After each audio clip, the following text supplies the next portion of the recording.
Amen. Amen. Amen. Amen. Amen.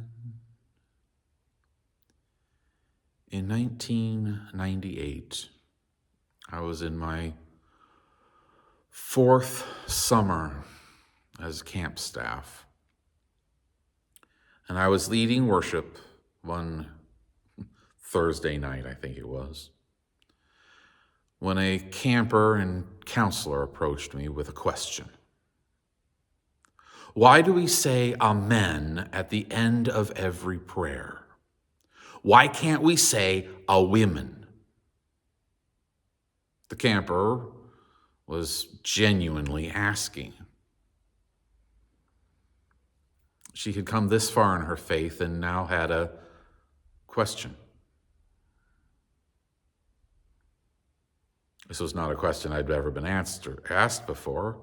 I said, well, if we were saying English, if this were English, you would be absolutely correct. We should say a women.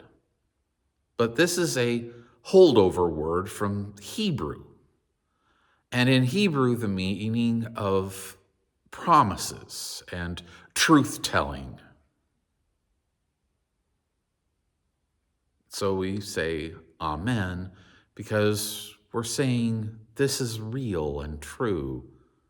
And what we've said tonight is a promise, both to keep and a promise that has been kept.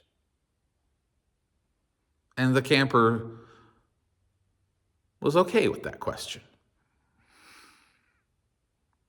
And she and her counselor went off to their cabin for the night.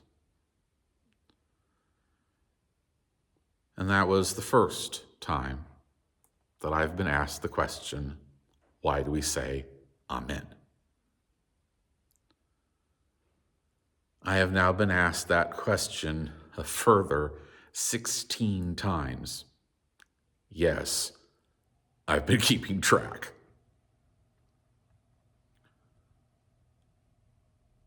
But I'm also encountering it more and more often. And so I thought this would be a great time to come up with a new word, a new way of translating this word. Oftentimes it gets translated as, may it be so, which is fantastic. It's a great one. It's a truth-telling and promises made and promises kept. It's great. But it's too long. It doesn't fit. It doesn't fit the songs that we already have. It's 3 syllables long, starts with an M. So the theologian in me and the poet in me got together and came up with a new word to translate it. And these were the rules.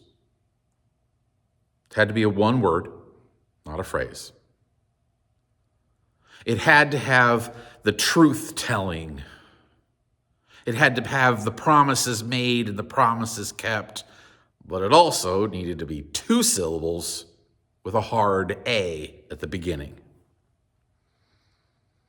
And so I've been chewing on that for the last 3-4 years. And I found one. It's the word always. Always. To always tell the truth, to always mean what you say, always. And it's a promise. Somebody asks you to do something, you say, always.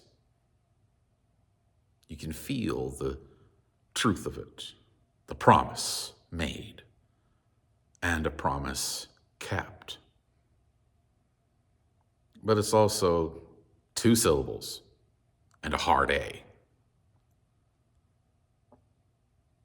This has been important to me as I've worked with small kids, and even more so when I have now begun working with scouts who sometimes don't share the tradition that I'm part of, who don't know the word, never heard it before.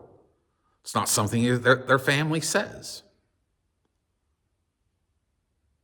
And so I've begun putting it in places to close, because those who are part of my tradition immediately recognize it for what it is, for the place that it holds.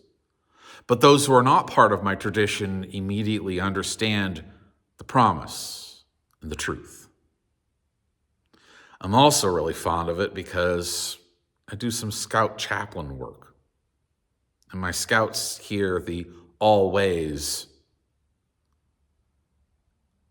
as a time frame. ALWAYS, one word, 2 syllables.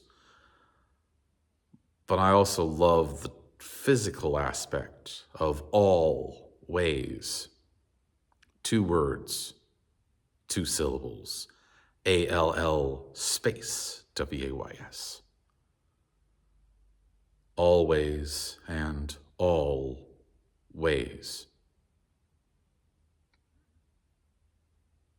And finally, the one who grew up singing hears the words and recognizes that they still fit the old pattern. And some of those songs find themselves with a new bite to them, a new understanding of them. Always, always, always, always.